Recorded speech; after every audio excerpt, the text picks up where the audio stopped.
tax collector in Judea made his living essentially by exploiting his fellow Judeans. It was a profession that operated by adding insult to injury.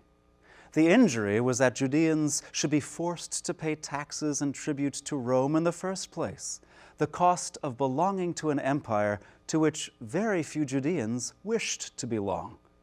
The insult was collecting enough over and above the monies due Rome to make a handsome living for oneself while enforcing the injury.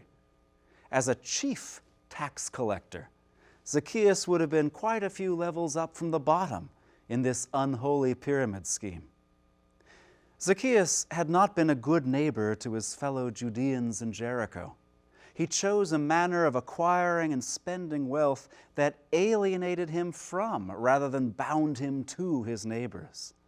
As a consequence, his fellow Judeans were not good neighbors to him.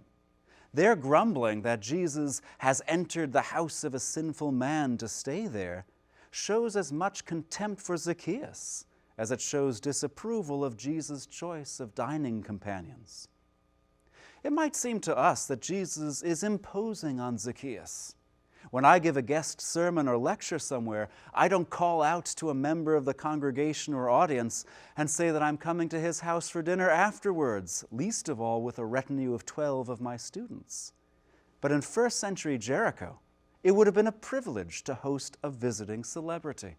It would have elevated the householder's prestige to have such a guest. So Jesus was honoring Zacchaeus by declaring that he will be Zacchaeus' guest, just as he once honored the home of another tax collector named Levi, who had become a devoted follower.